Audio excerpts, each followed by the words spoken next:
Thank you, Acting Deputy President. I rise in support of the National Health Amendment Cheaper Medicines Bill 2025. From 1st of January 2026, the cost of buying PBS-approved medicines will fall from $31.60 to $25. This is definitely a welcome change, a genuine relief for millions of Australians who rely on PBS every single day. But we must make one thing clear. Affordability is not just a nice policy, it is a matter of health and survival. Data from the ABS in 2023-2024 found that 8% of Australians delayed or did not get prescription medication when needed because of cost. For women and young people, those rates were even higher, at 9% and 12% respectively. That is 1 in 10 women and more than 1 in 10 young Australians forced to go without treatment their doctors have prescribed. That is why I'm heartened by the bipartisan support for the PBS, particularly as the US pharmaceutical companies and President Trump threaten tariffs on Australian medicines. Tariffs are not in Australia's interests, and we must resist any push that would undermine the PBS. We do not want to go down the path of the American healthcare system, where as many as 550,000 people a year file for bankruptcy due to medical debt. For me, the PBS is non-negotiable. For many Australians, the problem is also not just the price of medicines, but also whether they can access those medicines at all.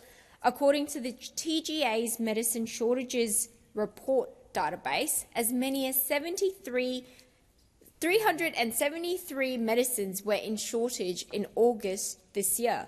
Diabetes treatment, medicines for menopause, rheumatic fever, breast cancer, all that are life-saving and life-changing drugs have been among those unavailable. When shortages occur, the minister can approve alternatives, but that often creates a rush on those substitutes and pushes the pressure down the line. These shortages are not random. They stem from fragile supply chains. A study by the Institute for Integrated Economic Research found that Australia imports more than 90% of its medicines. That is a vulnerability we cannot afford. The Royal Australian College of General Practitioners has proposed greater investment in domestic production to shore up supply. I support the call and I urge the government to act. I foreshadow my second reading amendment as circulated on sheet 3385, which deals with this very issue. I also want to acknowledge the positive steps taken on 30 and 60-day prescriptions. Since 2022, hundreds of medicines have been made eligible for 60-day scripts. This means fewer trips to the pharmacy and half the cost for many households. The final stage of this reform rolled out in September last year, adding another 100 medicines to the list. If there is scope to expand this program further, I strongly encourage the government to do so. However, we must also be clear-eyed about the challenges. After speaking with local pharmacists in WA, I know that the government has been racing to the bottom on the medicines prices without addressing systemic issues within the industry.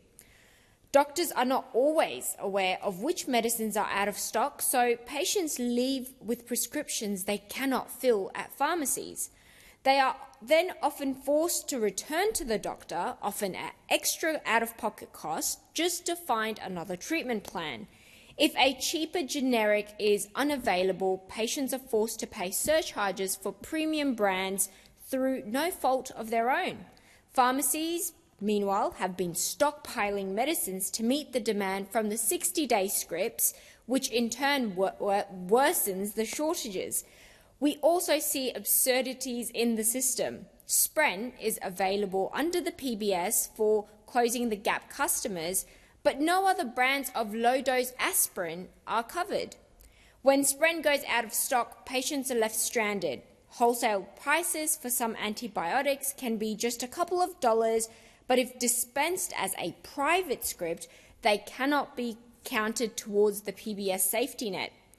Pharmacists also lack the authority to make sensible substitutions. For example, the medicine Rosuzet, a combination of rosuvastatin and ezetimibe, is out of stock. Both medicines are sold separately under different brands, yet pharmacists must chase doctors for a new script before they can supply them separately. That wastes everyone's time. The Pharmacy Guild is right to push for reforms on this. Finally, let's consider Menipress, a drug for hypertension, enlarged prostates and Raynaud's disease. It has been in a long-term shortage since July. It is even a medicine eligible for 60-day scripts, meaning patients may face even greater stress if they cannot access it in time. Colleagues, Acting Deputy President, there is no question that this bill is a step in the right direction. Reducing the costs of medicines will make a real difference in everyday Australians' lives, but the cost is only one piece of the puzzle. Unless we address the systemic supply issues in our pharmaceutical system, Australians will continue to pay the price, either at the counter or in their health. I commend the bill to the Senate.